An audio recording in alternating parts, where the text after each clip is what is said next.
Candace's reaction after getting hit by the Getsuga Juji show? You miserable piece of dick brain horseshit, slime sucking son of a whore bitch! Priceless.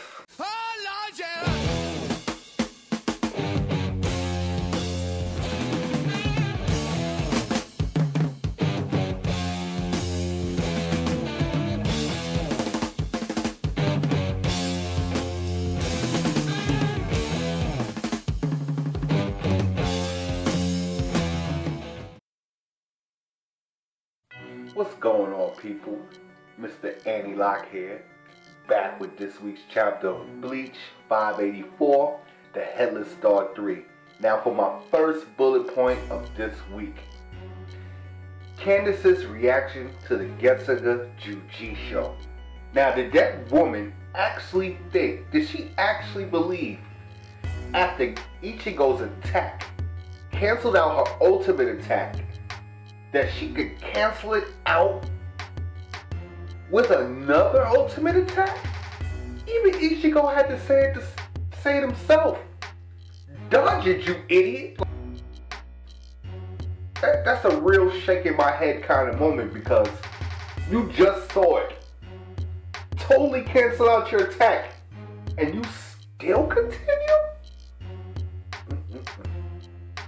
For my next bullet point, we got another glimpse into Giswell's zombie ability. I thought that was pretty freaking creepy that she flew down to a Shinigami, the dead ones, and took one of their arms to give to Candace. Now, the thing about that is, I was talking to a few people this morning, Squad 00 members, and a lot of them was saying that, she took his skin. But I believe that she took the dead Shinigami's arm and fused it to her own arm and gave Candace her arm, because there was a panel where she flipped like her arm, and next thing you know, Candace was growing a new arm. Though that ability is creepy, I do believe it's a cool ability to be able to heal yourself in that manner.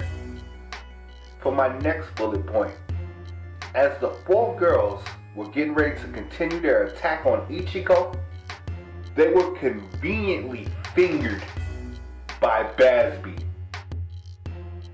Alright, get your mind out of the gutter. He literally did burning finger 1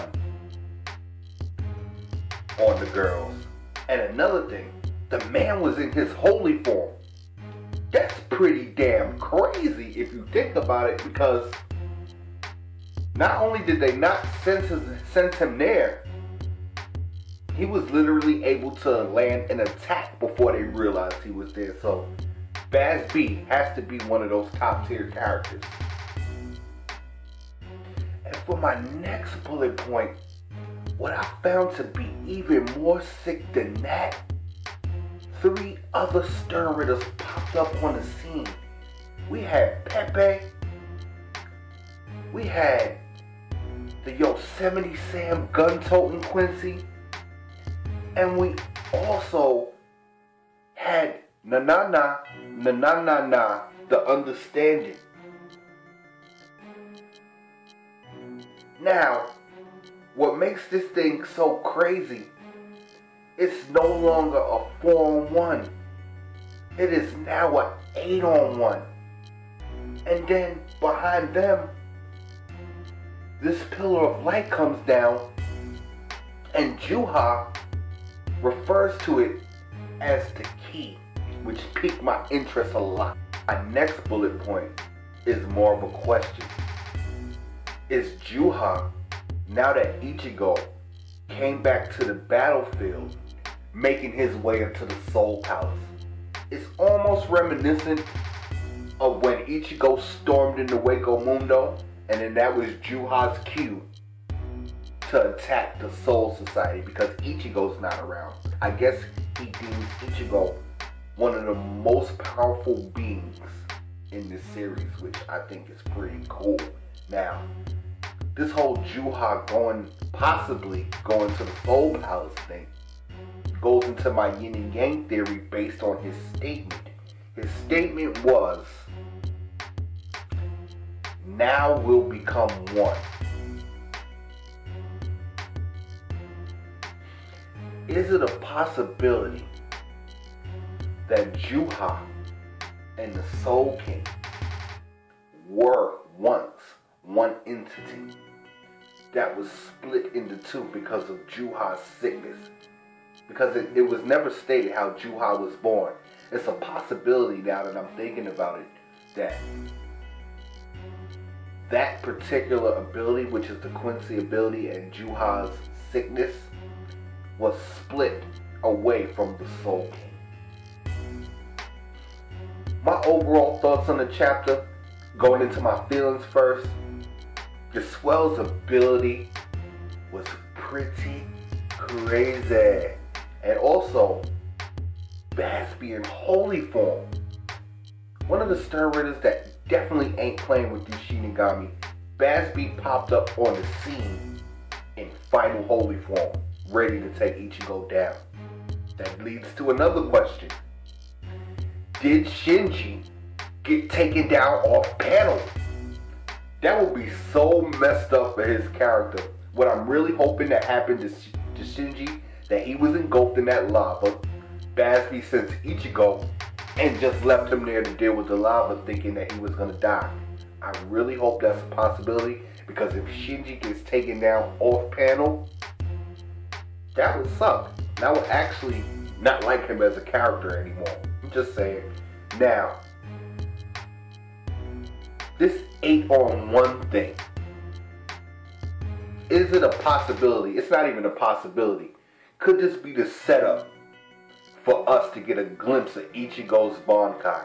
Because though he's not struggling with these 4 steroid girls, we got some top tier Quincy there now. I don't know about Na, so to speak, but I know Pepe, the Yosemite Sam Quincy with the guns, and Basby, I believe, are top tier Quincy's. That Yosemite Sam Quincy took Shinsui's eye. Possibly.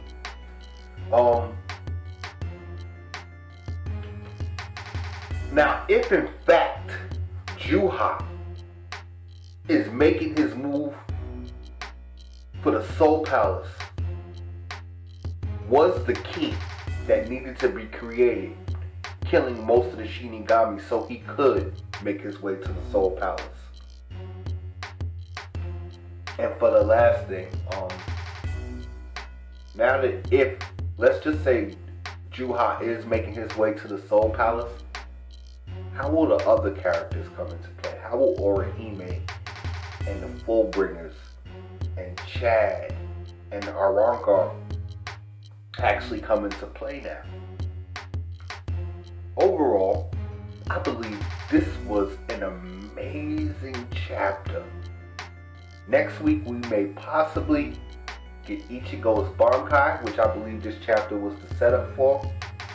We also may get Pepe and Yosemite Sam Quincy's actual letter, so we can find out more about them.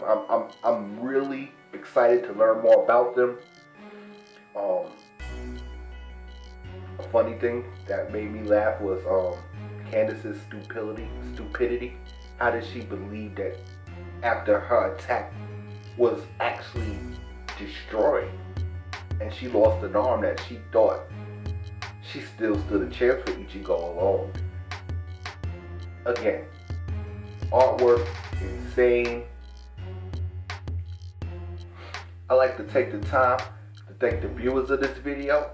Like, subscribe, comment, and I definitely want to hear your thoughts on this week's chapter.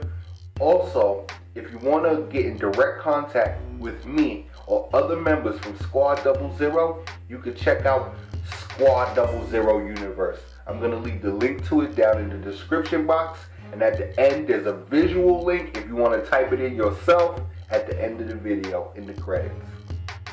Peace.